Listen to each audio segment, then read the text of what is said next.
y'all. Hey, and welcome to Tootie Talk Sense. And I am Tootie.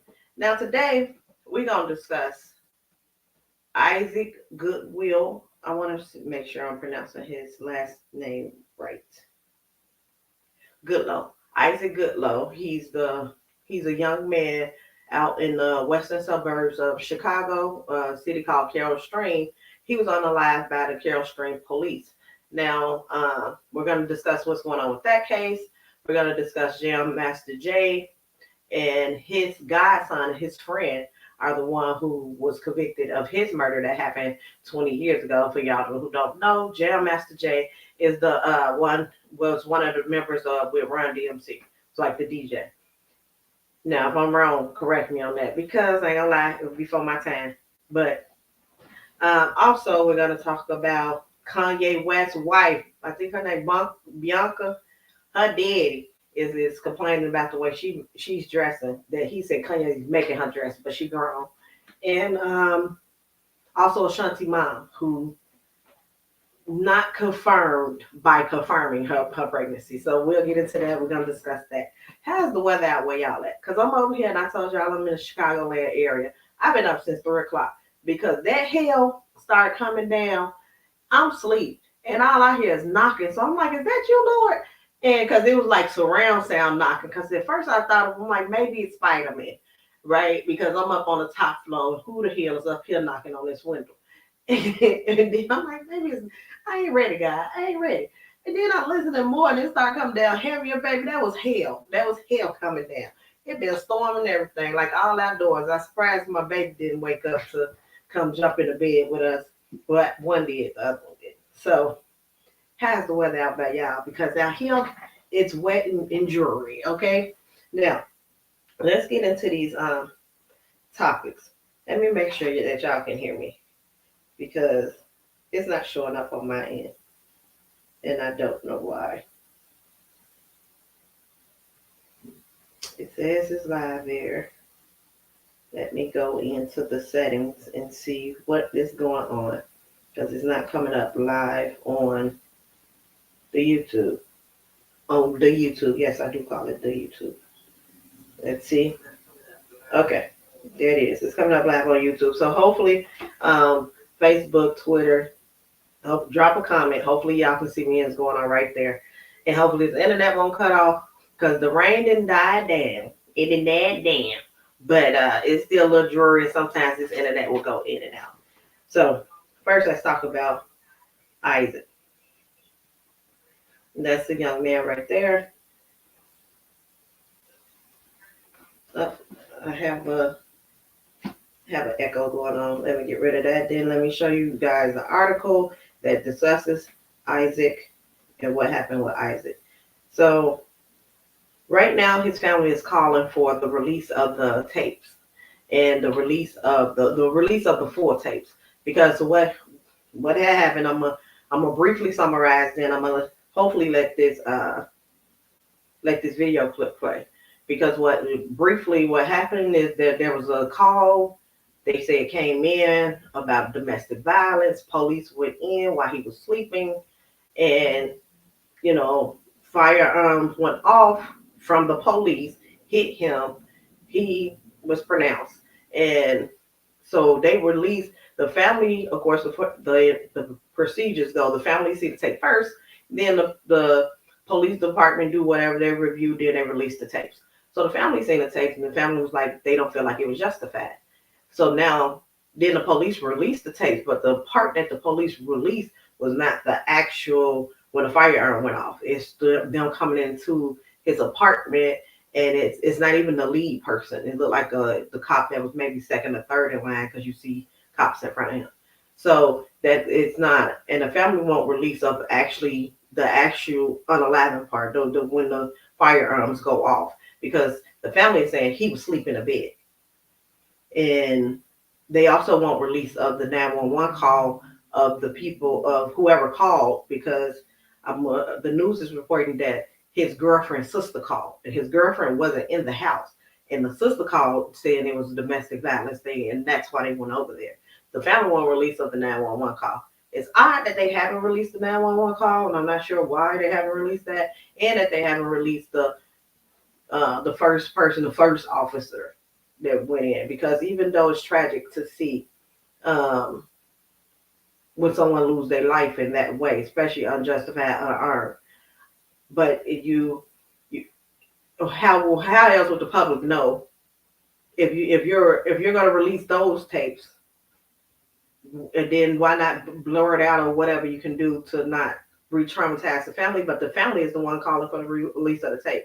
So it's weird to release the other officer's tape, but not the not the first officer, and not to release the 911 phone call, because I'm not sure what in the 911 phone call will will cause uproar, or will why wouldn't you do it just to soothe the family? So I'm like, that's a little odd.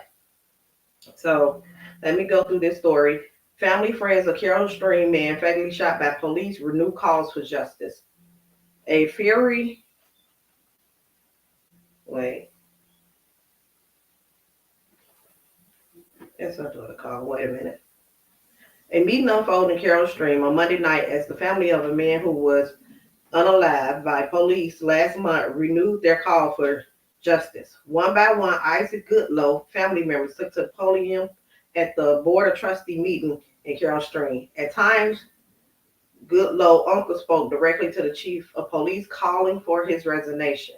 You should step down. You should step down, Henry Pigram, Goodlow uncle said. Tyrone Muhammad, the leader of ex-cons for community and social change, stood with the family outside the village hall for a press conference prior to Monday meeting. During the conference, Goodlow family members and loved ones said body cam footage of the February 3rd.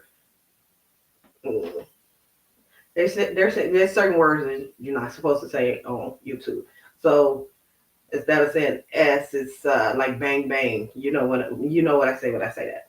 So the February 3rd bang bang, the firearm discharge. That's what I say. February 3rd firearm discharge. Publicly released Friday omits something they saw in a private viewing last month. Pressure to make the police body cam footage from that morning public resulted in its release on Friday. We share these videos as part of our community to transparency and our attention to give the public a full understanding of the events that unfolded that morning. Carroll Stream Police Chief Donald Cunning said in a video shared on Friday. The video shows 6 officers entering Goodlow's apartment around 5 a.m. on Saturday, February 3rd, after receiving a call regarding an alleged domestic violence incident. The initial call, according to sources, was made by a sister of Goodlow's girlfriend. Sources say she was not in an apartment when the police arrived. Firearms sounds then rang out as officers entered, one of which is alleged to have struck Goodlow's heart. Sources say Goodlow was then tased and had his hands cuffed behind his back before Carroll Stream Police Department was initiated. The family, however, maintains that the key portions of the videos are still missing. In a statement issued on Monday, the Metropolitan Emergency Response and Investigation Team disputed the family's stance. The Law Enforcement Officer Warned Body Camera Act and Freedom of Information Act requires the redaction of certain audio or visual elements, including faces, names, or other personal identifying information from publicly released videos. Other than that, the required redactions, the police integration team has confirmed the videos are continuous and have not been materially altered or edited.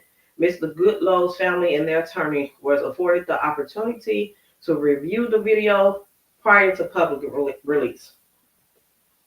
An 11-count lawsuit filed by the family last week against the village of Carroll Stream and the officers involved states that Isaac was murdered by one or more village of Carroll Stream police officer who entered his home without consent, without warning, without a warrant, and without probable cause.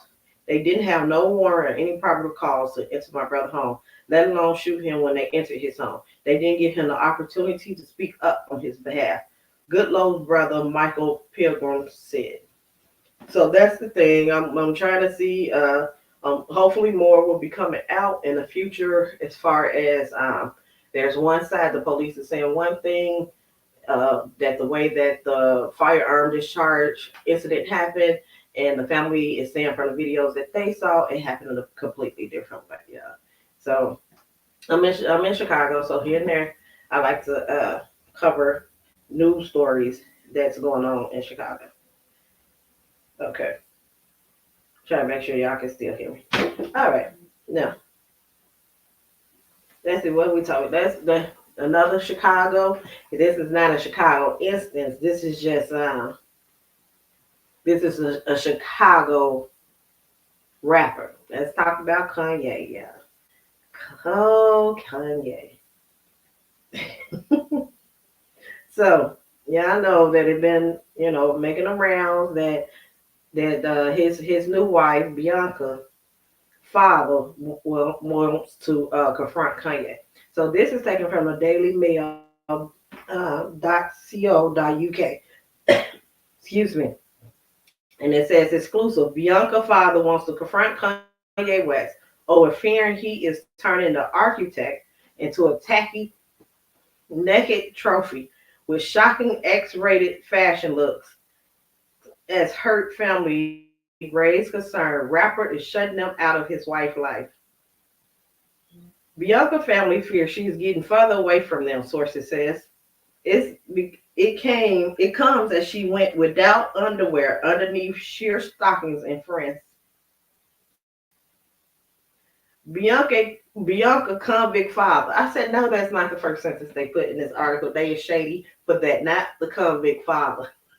Bianca convict father wants to sit down with his daughter husband Kanye West over the fears the rapper is pushing his daughter away from her family and turning her into a trashy commodity. Insiders have claimed. His request comes as Yeezy designer 29 was pictured wearing no underwear underneath a pair of sheer stockings while out to dinner with the controversial musician 46 in Paris, France on Tuesday. A look that could land her in prison or be forced to pay a hefty fine due to the France indecency law. I was like, was the outfit that bad? The fashion police should come arrest this lady. Oh, but it's because of the indecency law. She had her cool cat out. Insiders have told DailyMail.com that Bianca family is hurting at watching their loved one being paraded around like a trophy pony and have questioned how Kanye would feel in the future if a man was treating his daughter north in Chicago in the same way. Bianca father Leo wants, that's the convict. Bianca father Leo wants to have a proper sit down with Kanye and ask him what the hell is he thinking when he parades Bianca around like a trashy, naked trophy pony, said a close source to the Yeezy architect, whose father is the brother of a notorious gangland killer. The father is the brother. He's a convict, and his brother is a gangland killer. No good thing they covered that up, baby. So this is what she wore. Can y'all see it? Wait, let me go up a little bit. This is what she wore. Some sheer stockings with no underwear up under it. That's what she wore, y'all. Yeah, that's what she wore. Well, the father's like, oh my God, my brother, he may be a killer, but he got his thing put away. I guess that's how the father feels. That's what I'm assuming. I don't know. According to source, Uncle Father Leo wants to have a proper sit down with Kanye West. Okay, y'all said that. That's the father right there, right? Bianca dead Leo. Look, that's the dad right there. The convict. Wants to ask Kanye what the hell is he thinking? Okay. Then we read all that. He knows that there he wants to ask Kanye what he would do if his daughter, North or Chicago, was seen in public half naked and outfit encouraged by their husband. Uh, what would he do? I don't assume he'll be his daughter. He knows that there is no way in hell that Kanye will allow his daughters, so it makes no sense why he would encourage for his own wife. Exactly right. His father, Kanye is the father, well, I would hope will raise his daughter not to go out the house looking like that. And once she grown, okay. Kanye, who wed Bianca in a private ceremony in December 22, 2022 has been accused of shutting her out from her family in Australia. If this isn't bad enough, the man who is supposed to protect Mr. and Mrs. Sensoria daughter is the same man that is shutting her out from her own family, the insider continued. Leo honestly wants to just sit Kanye down to let him know that he is hurting her family by turning his beloved daughter into a trashy looking, marketable commodity. They finish. No man should ever encourage a woman that he loves to walk out in public and present herself like this. This isn't love, that is control. News that Leo may well try to confront him could come as something of a concern to Kanye, particularly given that his father-in-law somewhat troubling past.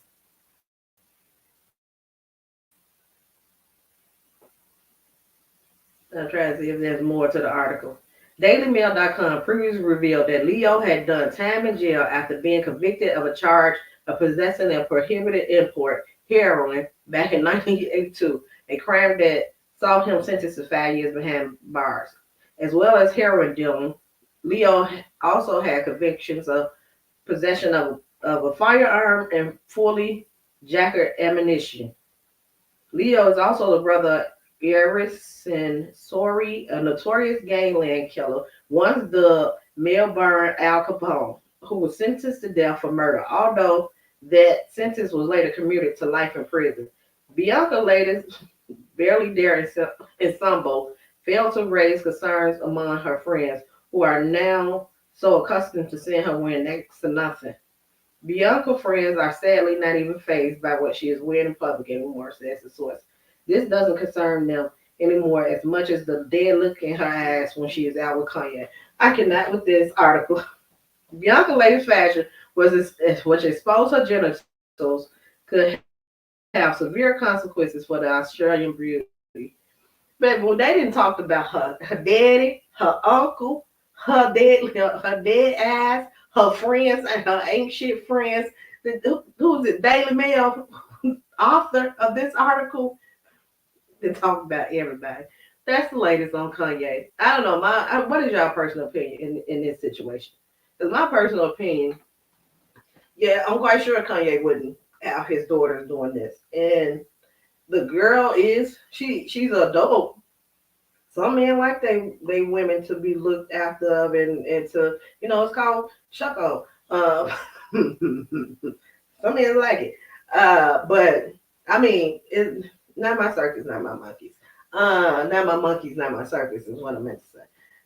It's odd, it's weird to me, but it's also like a two-sided coin because she's grown, but coming from a father, whether your daughter's grown or not, of course, if you feel like she's being led in the wrong way, or if she's going down the wrong way, you're gonna say something. Um, I'm assuming I don't know why he didn't reach out to his daughter. I don't know if they didn't say the relationship between him and his daughter, as far as why he didn't reach out to her personally. And I know men to men, he will want to confront Kanye and say something to him. Hold on a minute. Hold on.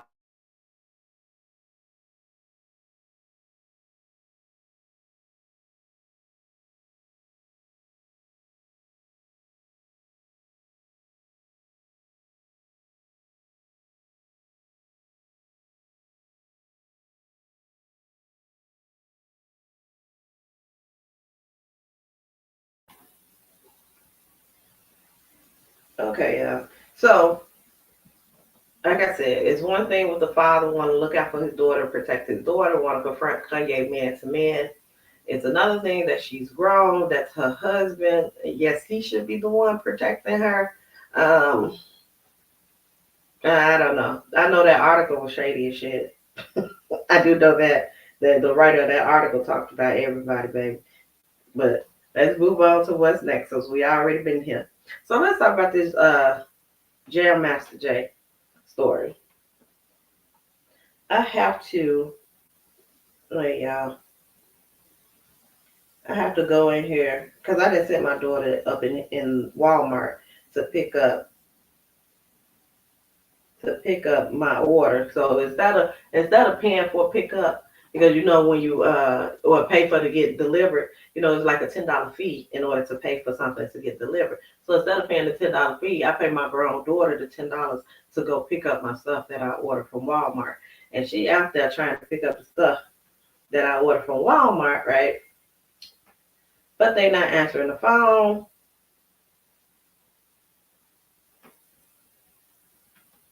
And I'm also trying to bring this stuff up real quick for you. Give me 1 minute. I'm trying to sign in.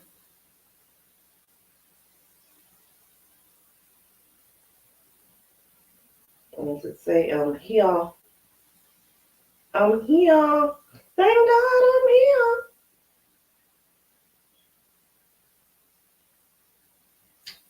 Why are you using the app? They take you through all this. Just get me to where I need to go, okay?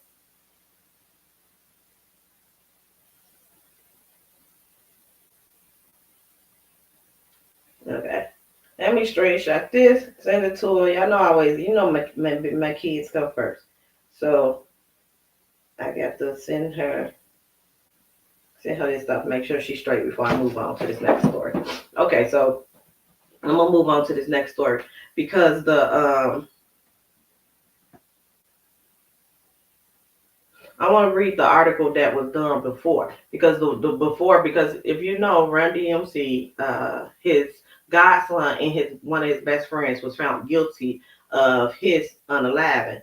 Now this happened over 20 years ago, but they were saying that there was actually people in the studio with him when it happened, but everybody was afraid to come and say what happened. They was afraid of retaliation. So that's why it took 20 years for people to come out and admit to what's happening. Now, the two men had said that they wasn't guilty. They said they didn't do it. Now, they was recently found. They went to court. Now, it's actually 3 men that's charged, but 2 of them went to court and they was found guilty. The third one case goes to court, I believe, in May. So I want to show, because the one that before the trial, before the guilty, had more details in it. So I want to go to that one. I'm going to go to that one first and show you guys that one. So this is Reuters.com. Run DMC star Jam Master Jay slain by childhood friend Godson, jury here. So the 2002 unaliving of Run DMC Jam Master Jay, one of the most infamous unresolved slaying in hip hop, was carried out by the rapper's pioneer godson and a childhood friend. Federal prosecutors told juries on Monday as the murder trial for the 2 accused men began in New York City. Ronald Washington, 59, and Carl Jordan Jr., 40, has pleaded not guilty to federal charges of murder while engaged in drug trafficking in the shooting of Jam Master Jay, the stage name of Run DMC founding member Jason Mizell, in his New York recording studio. So Mizell helped shape hip hop with his Run DMC bandmates in the 1980s, bringing the genre into the mainstream with hits including "It's Tricky," the cover of Aerosmith, "Walk This Way." Y'all seen that? "Talk This Way." But the best-selling album in 1986, "Raising Hell." Some of their songs advocated against illegal narcotics. The group even recorded a "Just Say No" anti-drug public service announcement in the 1980s for the U.S. Drug Enforcement Administration. But Jam Master Jay music industry success waned in the 1990s. He turned to dealing cocaine to help fund. This is a dealing the white girl, yeah, because they probably gonna block this out because I didn't see it through the full name. To dealing the coca to help fund his music career. A prosecutor said in open statements he was 37 when he was unalived on October 30th of 2002. Shortly after acquiring 10 pounds of the coca from a Midwest distributor to be sold in Baltimore, according to the federal indictment. Prosecutors said his godson, Jordan and Washington, a friend who was staying with Jam Master Jay's sister, thought they would be part of the lucrative Baltimore deal worth $200,000.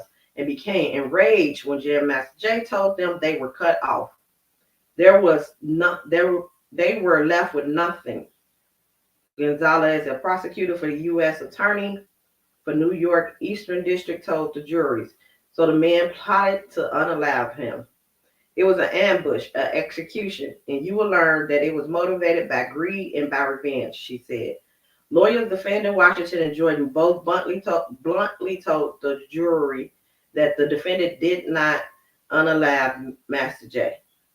John Diaz, a lawyer for Jordan, said a prosecution witness will testify about events that happened more than 20 decades ago, including some who cooperated with federal investigation in exchange for legacy in their own criminal case. Attorney Zikra said his client Washington was struggling with alcoholism at the time and relied on Jam Master Jay to keep a roof over his head. Why bite the hand that feeds you? Why kill the person you depend on? He said there was no forensic evidence tying Washington to the unaliving, only aging memories. If convicted, Washington joint faced maximum of life in prison, a mandatory minimum of at least 10 years. The third defendant, Jay Bryant, who's also indicted in the murder and is due to face a separate trial in 2026. I don't know why he is so far away, but 2026. The prosecutor account of the unaliving is that Jam Master Jay was in a recording studio in the Queens neighborhood of Eastern New York City, where he and the two defendants grew up. The studio was a neighborhood hangout. Jam Master Jay manager Lindia High was there, along with Jam Master Jay friend Tony Rico, while three other people were working on music in the enclosed studio suite. Bryant, a friend of Jordan's, whom Jam Master Jay did not know, entered the front door and let Washington and Jordan in through a locked back fire exit, both armed with hand firearms. Jam Master Jay stood up from the couch to greet his godson, and that's when his godson discharged the firearm in his head from a few inches away, instantly unaliving him. All three defendants fled moments later.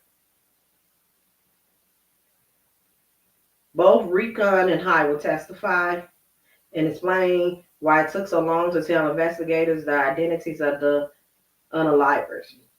The lawyers for Washington said investigators had built a flimsy case and landed on the wrong man. They have no clue who did.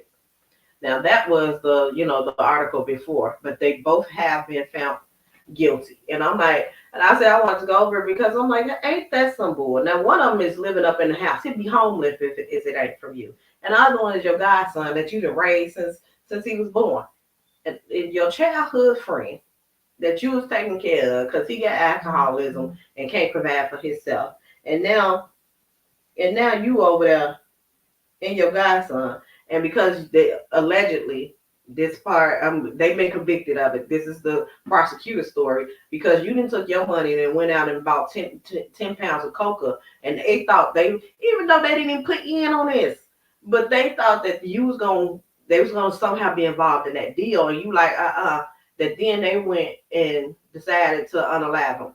He thought he was finna greet his godson, and his godson take out the firearm and a couple of inches from his face and shoot him in the head. I said that's some dirty stuff. But that's that story, y'all. So yeah, they both was found guilty. Now, this is the last story that Ashanti, y'all know the rumor is that Ashanti is pregnant, right? She have not confirmed it. And I feel like that's her business. I didn't have a problem with Halle Berry or Holly Berry didn't confirm hers. I don't have a problem with Ashanti, especially Ashanti is up in age, so you don't know what could happen in that pregnancy. Protect your peace, baby. Protect your peace.